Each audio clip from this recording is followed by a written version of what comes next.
کرے.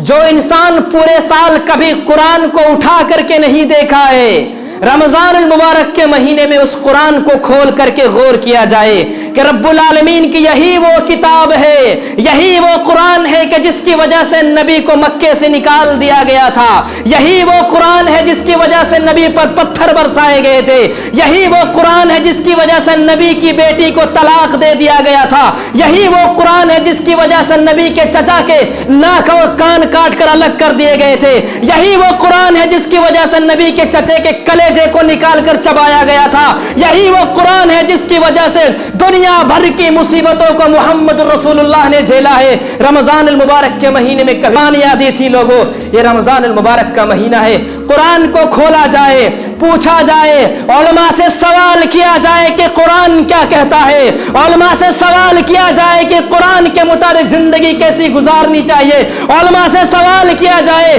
کہ خود کے گھرانے کو بہتر گھر اس قرآن کی روشنی میں کیسے بنایا جائے. یہ قرآن ہمیں بتلاتا ہے، یہ رمضان ہمیں سکھلاتا ہے. لہذا ہمیں چاہیے لوگوں